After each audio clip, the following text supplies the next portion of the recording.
अस्सलाम वालेकुम। जीअं त नाविल जे बारे में पढ़ंदासीं। नाविल अतालवी ॿोलीअ जो लफ़्ज़ नॉवेला मां निकितल आहे, जंहिंजी माना बि ॿोलीअ जे एतबार जे लिहाज़ खां लफ़्ज़ी माना जेका आहे नादर या नई ॻाल्हि। नाविल हिकु नसरी किसो आहे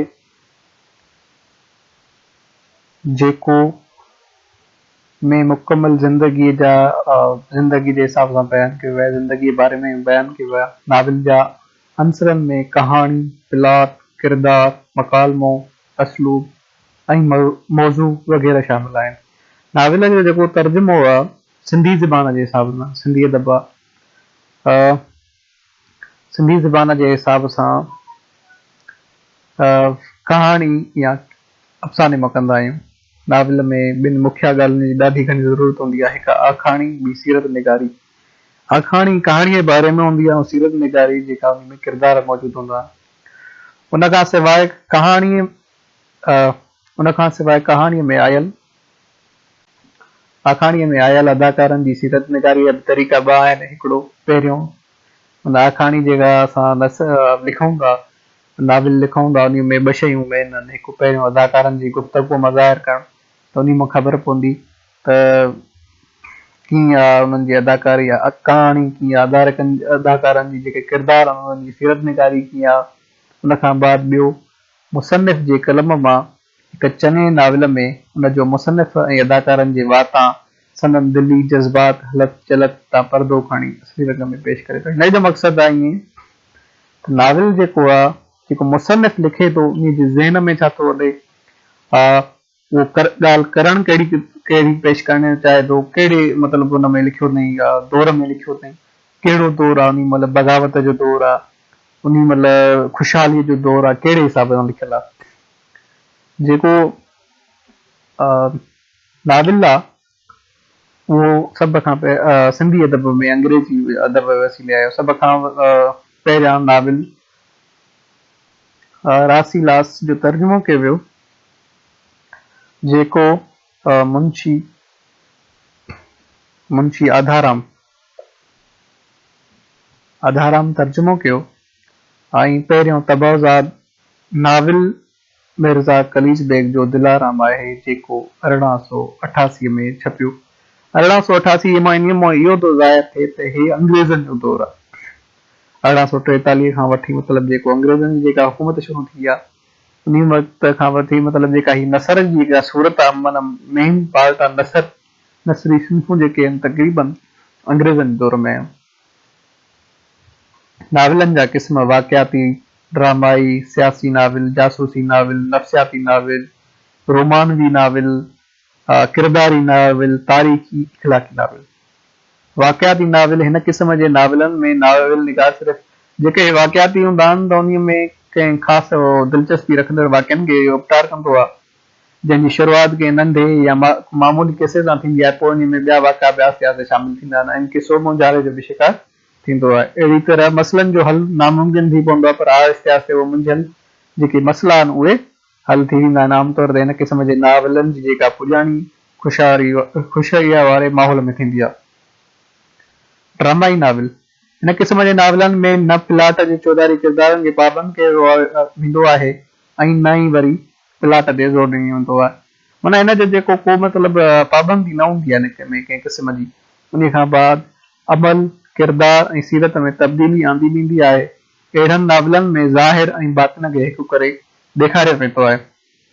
सभिनी तब्दीलियुनि लाइ जेका दाख़िली सबब ज़रूरु मौजूदु हूंदा आहिनि, जेको मतिलबु जेके बि थींदियूं आहिनि, किरदार थींदा आहिनि, सीरत जेका हूंदी आहे, जेको अमल हूंदो आहे, उहो पढ़ंदड़ खे महसूसु थींदो आहे। किरदार ऐं अमल में विछोटी ॾेखारणी न हूंदी आहे। अहिड़नि नाविलनि में इख़्तिताम बि ईअं ई थींदो आहे जो उहो वाक़ियात जो नतीजो न हूंदो आहे, पर सीरत संवारे पेश कयो वेंदो आहे। सियासी नाविल सियासी जो मक़सदु आहे त सियासत जे हिसाब सां जेके रोज़मर्रा जी जेके तारीख़ में थींदियूं आहियूं आहिनि, त सियासी कहाणियूं बि हिन क़िस्म जे नाविल नोयत जा नाविल थींदा आहिनि, जेके हिन क़िस्म जे नाविल या कहाणियुनि में सियासी मौज़ूअ खे खणी वाक़िअनि जो तानी पेटो आणियो वेंदो आहे, जंहिंमें ख़ासि करे असांजे मतिलबु हिन में जेको अमर जलील साहब आहे उहो हिनमहिल बि लिखंदो आहे, जंहिंजो ख़ासि नाविल जेको लिखियल नेठ गूंगी ॻाल्हायो। ॿियो गुलाम नबी मुगल साहब जो ओड़ा सियासी नोयत जा नाविल जदीद दौर में आहिनि। जासूसी नाविल, जासूसी लफ़्ज़ मां ख़बर पइजी थी वञे त कंहिंजी शइ जी जासूसी करणु, जेके अॻ में पुराणे वक़्त में माण्हू घणो जासूसी जा जेके जासूसी करण जा शौक़ीन हूंदा हुआ या जासूस थियण जा शौक़ीन हूंदा हुआ, या उन्हनि में हिकिड़ो जज़्बो मौजूदु हूंदो, उहे अहिड़नि क़िस्मनि जा ई पढ़ंदा हुआ। जंहिंमें अॼुकल्ह अंग्रेज़ी मूवियुनि में बि घणो ईंदो आहे, सिंधी मूवियुनि में बि ईंदो आहे, उर्दू में बि ईंदो आहे, केतिरनि मूवियुनि में बि ईंदो आहे। त हिन नाविल जेके हूंदा आहिनि, बुनियादु जेको आहे सरहेब वालपोल 1941 खां 1884 जो जेको हिसाब हो, उन में मतिलबु माना हिन जासूसी नाविल जो बुनियादु विधो। उहो जासूसी जेको नाविल जी था ॻाल्हि कनि, उहो सिंधीअ त न, पर जासूसी बुनियादु जेको आहे नाविल जो उहो विधो। हिननि नाविलनि में फरेब, क़त्ल, जेका हिकिड़ी हूंदी आहे राज़, मतिलबु केतिरा ई मौज़ू वधीक हूंदा आहिनि। जासूसी नाविलनि जी तरक़ी जेका तेज़ीअ सां थी, पढ़ंदड़नि जो हल्को वधियो। जेके माण्हू को ख़ासि करे शौक़ीन हूंदा, अंग्रेज़नि जे दौर 1843 खां 47 ईस्वी में सिंधी जासूसी नाविल पंहिंजे अरूज ते पहुतल हो। मास्तर हासूमल, मास्तर मनोहर, नारायण दास विशनदास, नारायण दास बसरमल, नानक राम ऐं ॿिया केतिरा ई जेके बि नाला आहिनि उन्हनि जा अहम आहिनि, जेके नाविल में घणो करे किरदारनि ऐं जासूसनि में माना जेके बि आहिनि उन्हनि खे कंदा। मुख़्तलिफ़ उन्हनि जा ब्लैक जासूस दुआरनि में अरसैन लोपेन, राइमर क्यू डाकू ऐं ॿिया केतिरा ई वग़ैरह हुआ। उर्दू ॿोलीअ में बि मतिलबु हिकिड़ो थोरो जासूसी नाविल जो थोरो इहो था वठूं जाइज़ो। उर्दू ॿोली में बि इब्न सफ़ीअ जो जासूसी दुनिया, इमरान सीरीज़ मक़बूल आहे, जासूसी उन्हनि ते नाविलनि ते ॿधल हो। रिसालनि में बि ईंदा आहिनि, ईअं करे केतिरनि में थींदा आहिनि, ख़ासि करे उर्दू अदब में घणा बि हूंदा आहिनि। नफ़्सियाती नाविल, अहिड़ा नाविल जिन में मुआशरे जी सही तस्वीर कशी थियल हुजे, मतिलबु जेको असांजो जेको समाज में जेको हिकिड़ो रवैयो आहे, बिहेवियर आहे, उन हिसाब सां हूंदो आहे। किरदारनि खे मिसाली करे पेश कर, संदन सीरत खे उजागर कयो वियो हुजे। अहिड़नि नाविलनि में हुस्न, मुहबत जो ज़िक्र, बुख ऐं बेरोज़गारी जो अहवाल पियो अचे थो। मतिलबु हिन में हर क़िस्म जो आहे जेको समाजी तौर ते हुजे, उन तौर जी जेका नफ़्सियात हुजे, उन हिसाब सां तारीख़ी हालात, वाक़े ते लिखियल माण्हुनि जी सोच ऐं उमीद तहत मंज़र निगारी कंदो आहे। रोमानवी नाविल, रोमान लफ़्ज़ रोमांस मां निकितल आहे। अंग्रेज़ीअ में रोमांस जी लफ़्ज़ी माना उहे कहाणी, किसो या दास्तान, पोइ छो न उहे ख़याली छो न हुजे, तसवुर जेको थियल हुजे, कीअं बि कंहिं मतिलबु कंहिं तसवुर करे लिखियो हुजे इन ॻाल्हि खे, उन हिसाब सां। सिंधीअ में रोमानवी लफ़्ज़ जी माना थींदी इश्किया या मुहबत वारो। रोमानवी नाविल इश्किया कहाणी ते ॿधल हूंदो आहे, जंहिंमें रोमानवी डायलॉग थींदा आहिनि, पस मंज़र हावी हूंदो आहे, जंहिंजो मतिलबु तारिक आलिम अबड़े, तारीख़ थोरो ग़लति लिखियल आहे, 1958 खां जेको उन्हनि जी साईं जी ज़िंदगी 2011 में साईं जो मतिलबु जेको लिखियल आहे, रहिजी वियल मंज़र जेको हिकिड़ो बहितरीन नाविल रोमानवी नाविल आहे। किरदारी नाविल, किरदार जे हिसाब सां, जंहिंजो किरदारी नाविल में किसे जे भेट में किरदारनि ते वधीक तवजो ॾिनो वेंदो आहे, ऐं को बि किरदार ॿिए किरदार या पिछाड़ीअ ताईं नाविल जी फिज़ा ते छायल रहंदो आहे। नाविल जा ॿिया किरदार ऐं वाक़िआ हिन किरदार खे वधीक चिटो करण में मददगार साबित थींदा आहिनि। हिन क़िस्म जे नाविलनि में जेतोणीकि हिकु किरदार ॿिए सां मतिलबु तालुक़ या लाॻापो रखे थो, पर उन हूंदे बि पंहिंजूं ख़ुसूसियतूं न बदिलाईंदो आहे। अहिड़नि नाविलनि जो प्लॉट बि ढिलो थींदो आहे, छाकाणि त उन जो असरु किरदारनि ते न पवंदो आहे, ऐं कनि नाविलनि में मुरकिब किरदार थींदा आहिनि, मतिलबु गॾियल। मिर्ज़ा कलीस बेग जो नाविल कामिल इंसान हिकु किरदारी नाविल आहे। साईं मिर्ज़ा कलीस बेग जा जेके नाविल आहिनि, जेके उन्हनि जी जेका आत्म कहानी आहे, उन जे बारे में साईं जी जेका तहक़ीक़ थियल आहे, उन जे बारे में घणा SPCS ऐं CS में बि सवाल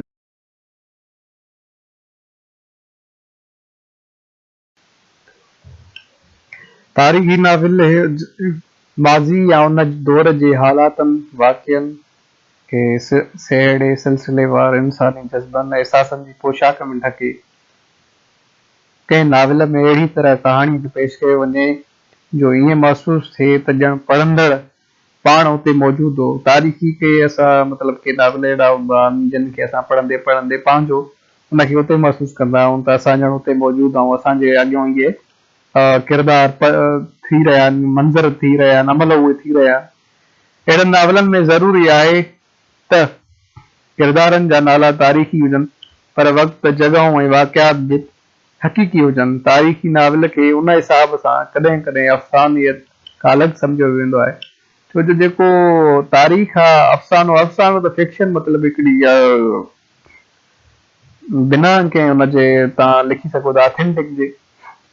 अफ़सानो मतिलबु जेको हूंदो आहे त मतिलबु तव्हां उहो कहिड़ो बि हुजे, पर तारीख़ी जेको नाविल हूंदो आहे उहो हक़ीक़ी हुजे, उन में वाक़ियो बि हक़ीक़ी हुजे, उहा जॻह बि हक़ीक़ी हुजे। अंग्रेज़ी अदब में सर वाल्टर स्कॉट ख़ासि तौर ते तारीख़ी नाविलनि जे करे सुञातो वेंदो आहे। संदसि किताब टाइलिस्मैन सलेबी लड़ाइयुनि में गाज़ी सलाहुद्दीन जे किरदार ते ॿधलु आहे। चार्लिस डिकेंस जो ॿिनि शहरनि जी ॻाल्हि अ टेल ऑफ टू सिटीज़ शाहकार तारीख़ी नाविल आहे। उर्दू में नसीम हजाज़ी जा नाविल तारीख़ी आहिनि। सिंधीअ में नाविलनि में मोहम्मद उस्मान डेपलाई, ख़ासि करे इन्हनि जा बि साईं जा बि CSS PCS में सुवाल ज़रूरु ईंदा मोहम्मद उस्मान डेपलाई जो जी सुञाणप पिणु तारीख़ी नाविलनि सां आहे। सां गॾु नाविल गुरबख्शाणीअ जो नाविल नूरजहान, अली बाबा जो मोहन जो दड़ो सां गॾु नाविल पास्ट पेपर में बेची चुको आहे। इन खां बाद अली बाबा जो मोहन जो दड़ो ऐं साईं आगा सलीम जो और सिराज जो पड़ाॾो सोई सॾु आगा सलीम जो हमें इहे जेके सभु हेठियां तारीख़ी नाविल आहिनि न, इहे CSS PMS में अची चुका आहे, PCS में मिली में ऐं हर टेस्ट में मिलंदा आहिनि सिंधी अदब में। इख़लाक़ी नाविल ही असलाही नाविल थींदा आहिनि। हिन क़िस्म जे नाविलनि में नाविल निगार किरदारनि ज़रिए इख़लाक़ जो प्रचार कंदो आहे। बद इख़लाक़ीअ खे निंदो वेंदो आहे, मतिलबु उन खे ख़राबु सम्झियो वेंदो आहे, उन खे तनक़ीद कई वेंदी आहे। सिंधी अदब में मिर्ज़ा कलीच बि इख़लाक़ी नाविल लिखिया आहिनि। हे जेके हवाला कढियासीं साईं किताब आहे 4 मकाला, जेको नाविल अफ़सानो ऐं ॿिनि कुझु 4 मकाला मतिलबु हिकु बहितरीनु किताब आहे अफ़साने खे सम्झण लाइ, नाविल खे सम्झण लाइ। ऐं उन खां बाद सिंधी अदबी बोर्ड ऑनलाइन लाइब्रेरी तां बि आर्टिकल खयो वियो आहे।